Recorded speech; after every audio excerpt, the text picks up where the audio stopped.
Voltamos à entrevista com Cleiton Lino, presidente do Conselho Nacional de Reserva de Biosfera da Mata Atlântica. Cleiton que está aqui no Espírito Santo para reuniões com o governo do estado, com organizações, com o próprio Comitê de Reserva da Biosfera do Espírito Santo. Você estava colocando questões da reserva da biosfera e implicações, por exemplo, de que isso gere um conflito grande com a exploração de petróleo no litoral do Espírito Santo. E uma outra questão também é a questão portuária, que tem se discutido muito, né? Muitos projetos de portos aqui no Espírito Santo. Pois é, o Espírito Santo concentra hoje, certamente é o estado que tem mais projetos em termos de áreas, seja de ampliação, seja de criação de novas áreas portuárias, né? E, então, claro que a criação de novos portos, no geral, são atividades de grande impacto. Então, isso não é novidade. Agora, você pode fazer com menor impacto e o principal coisa nem é a questão só da tecnologia, de como você faz, etc. Mas muitas das vezes é a questão da localização, né? A escolha do local. Né? Em alguns locais, e isso é importante não é só para, assim, do ponto de vista da questão ambiental, é do ponto de vista do investidor. Então, quando você vai fazer um empreendimento, você tem empreendimentos com maior risco ou menor risco. E, no caso, por exemplo, a Reserva da Biosfera, ela luta muito para que tenha, primeiro, processos muito transparentes, certo? E que seja muito bem estudado, muito bem fundamentado todos os estudos, para que, uma vez definido, o investimento possa ocorrer. Quer dizer, a gente tem, às vezes, algumas pessoas, alguns órgãos na própria área ambiental que, às vezes, trabalham um pouco com a burocracia, certo? Vai deixando e pede mais coisa, e o investidor vai e faz, e pede mais coisa, etc. Não é essa a linha que a gente defende.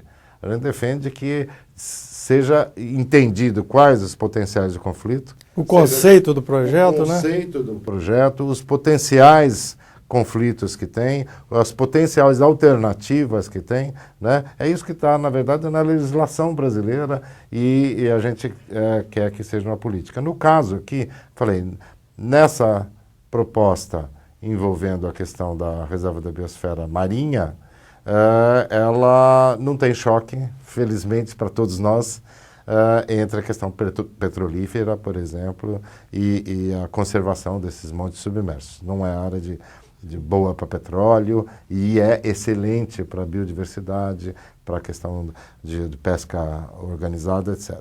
Na questão da costa, o governo do estado já, inclusive, contratou uma avaliação ambiental estratégica. Esse é o documento básico.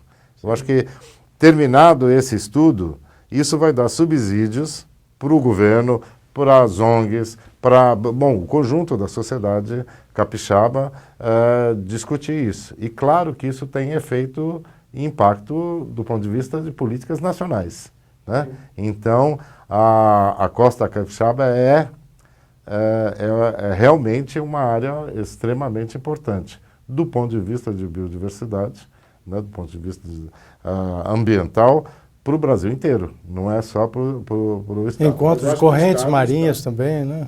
Encontro de correntes marinhas, né? Exatamente. É um ponto que separa duas zonas marinhas diferentes, né? E que, o que a gente chama de ecótono, entre um tipo de ecossistema e outro tipo. E aqui tem um mosaico de ecossistemas, né?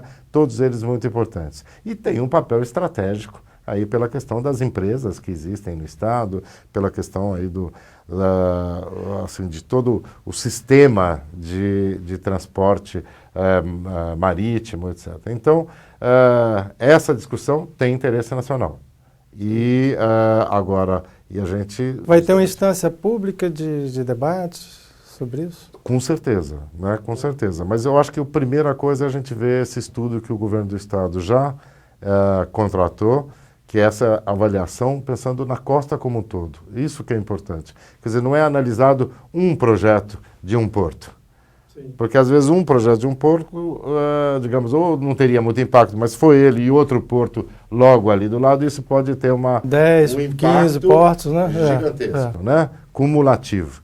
E a outra coisa é uma visão estratégica mesmo do Estado, de não perder as oportunidades que tem com outras atividades também, na questão do turismo, na questão da conservação, a questão dos outros usos mesmo, urbanos, etc., buscar não ter choque. Esse zoneamento baseado nesse estudo vai ser fundamental. Certo. Cleiton, existe também um movimento, né, já na Pedra Azul, né, para a criação de uma grande área de patrimônio natural da humanidade, né? Você pode falar um pouco sobre isso? Sim, isso é uma das razões da minha visita aqui. Nós estamos em a Reserva da Biosfera, junto com a SAVE, que é uma entidade também de uma rede mundial aí de proteção a aves, etc. Estamos em articulação com o governo do Estado e com municípios, com proprietários na região de Pedra Azul. Lá tem pousadas, tem todo um trabalho, uma região muito rica também do ponto de vista cultural e de potencial de ser realmente reconhecido como potencial sítio do patrimônio mundial, né? Patrimônio mundial natural, essa é a categoria que está se colocando. Lá, mas precisa ter outras áreas protegidas ainda. O que é reconhecido como sítio do patrimônio pela Unesco são áreas que, primeiro, são protegidas pelo próprio país. Segundo, elas têm uma governança estabelecida.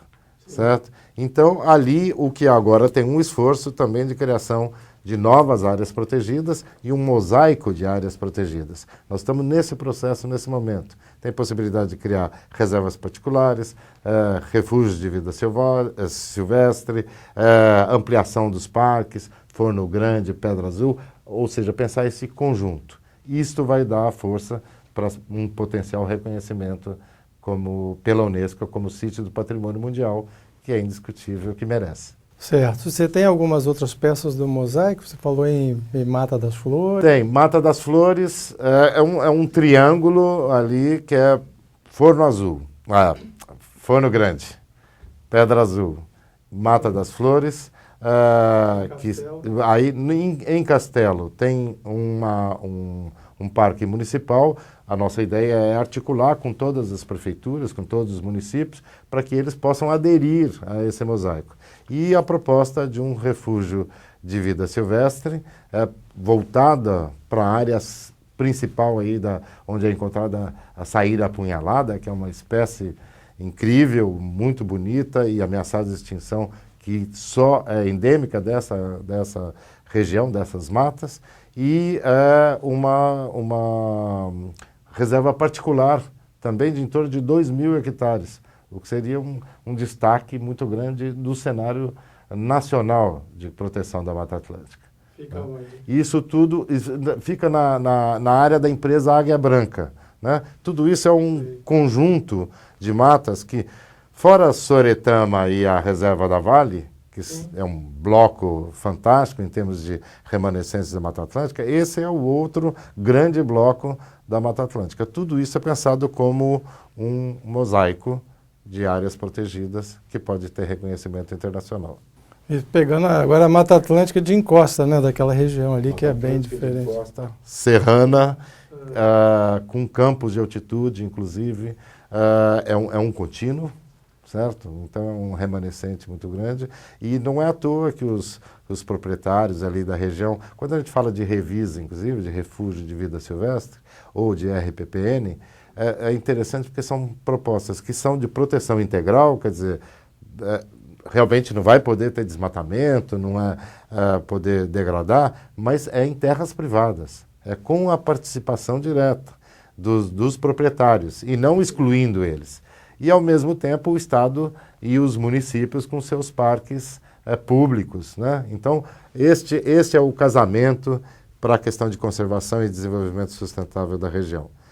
Tanto como potencial sítio do patrimônio mundial, como um potencial geoparque, que é outra figura também internacional voltada ao patrimônio geológico e geomorfológico. Vamos agora a mais um intervalo. Fique conosco, voltamos já.